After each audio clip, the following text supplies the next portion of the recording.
नमस्कार, मैं हूं इंद्रानी मातो वर्मा और मेरे चैनल में आपका स्वागत है।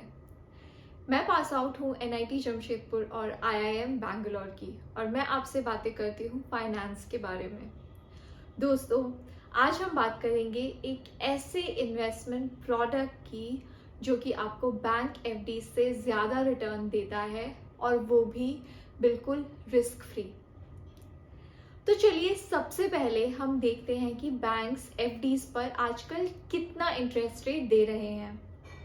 मेरे लेफ्ट में जो टेबल है वो आपको ये बताएगा कि आजकल बैंक्स एग्जाम्पल के तौर पर कितना इंटरेस्ट रेट दे रहे हैं एफडीज के ऊपर। जैसा कि आप देख ही सकते हैं, ये रेट मोटा मोटी 5.5% के करीब है। मैं आपको जिस इन्वेस्टमेंट प्रोडक्ट के बारे में बता रही हूँ वो आपको देगा रेट ऑफ रिटर्न 7.15% का। जी हाँ, 7.15%। इस इन्वेस्टमेंट प्रोडक्ट का नाम है फ्लोटिंग रेट सेविंग्स बॉन्ड या फिर floating rate government of India bond. इस बॉन्ड को इशू करता है आरबीआई यानी कि reserve bank of India on the behalf of government of India. अब आप ही समझिए कि जिस बॉन्ड के पीछे गवर्नमेंट ऑफ इंडिया की खुद की बैकिंग है वो तो वर्चुअली रिस्क फ्री ही हुआ। इसका मतलब आपको कोई भी टेंशन लेने की ज़रूरत नहीं है, कोई डरने की तो ज़रूरत बिल्कुल भी नहीं है क्योंकि आपका कैपिटल बिल्कुल सेफ है। अब हम बात करेंगे इस बॉन्ड के फीचर्स के बारे में। सबसे पहला, ये जो बॉन्ड है ये एक फ्लोटिंग रेट इंस्ट्रूमेंट है। इसका मतलब इस पर जो इंटरेस्ट रेट है वो हर 6 महीने में रीसेट होता है। इस केस में इसका जो इंटरेस्ट रेट है वो लिंक्ड है नेशनल सेविंग सर्टिफिकेट यानी कि एनएससी के रेट से। एनएससी के रेट से इस बॉन्ड का रेट 0.35% ज़्यादा रहता है। फ्लोटिंग रेट इंस्ट्रूमेंट होने की वजह से आपको ये फ़ायदा मिलता है कि जब इकोसिस्टम में या फिर जब इकोनॉमी में इंटरेस्ट रेट्स ज़्यादा होंगे तो उसका बेनिफिट आपको आपके इंस्ट्रूमेंट के रेट्स में भी दिखेगा।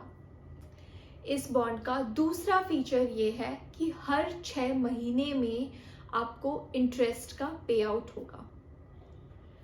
तीसरा फीचर ये है कि इस बॉन्ड को खरीदने के लिए मिनिमम अमाउंट ऑफ परचेज 1000 रुपए का है, लेकिन मैक्सिमम लिमिट कुछ भी नहीं है। जी हाँ, there is no maximum limit for this investment. आपको ये भी जानना ज़रूरी है कि कुछ प्रोडक्ट्स जैसे कि पीपीएफ, उनमें एक तरह की मैक्सिमम लिमिट होती है। पीपीएफ में हर साल आप 1.5 लाख से ज़्यादा का निवेश नहीं कर सकते, लेकिन ऐसी कोई मैक्सिमम लिमिट इस बॉन्ड के केस में नहीं है। जो चौथा फीचर है इस बॉन्ड का वो ये है कि इसका टेन्योर 7 इयर्स का है। जो कि पांचवा और आखिरी फीचर है इस बॉन्ड का वो ये है कि इस पर कमाया हुआ जो इंटरेस्ट है वो टैक्सेबल होगा।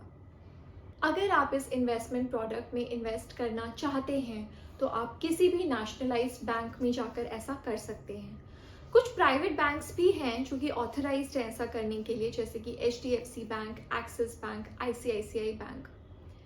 मैं एक और बात इस वीडियो में आप तक ज़रूर पहुंचाना चाहती हूं और वो ये है कि इस इन्वेस्टमेंट प्रोडक्ट में आपको कंपाउंडिंग का फ़ायदा नहीं मिल पाएगा क्योंकि आपको इंटरेस्ट रेट का जो पे आउट है वो हर 6 महीने में हो रहा है। अगर आपको ये वीडियो पसंद आया तो प्लीज़ लाइक कीजिएगा और अगर आप इस चैनल में नए हैं तो सब्सक्राइब भी ज़रूर कीजिएगा। मैं उम्मीद करती हूँ कि आपको ये सारी इन्फॉर्मेशन काम की लगी हो और ये आपको यूज़फुल लगा हो। Thank you.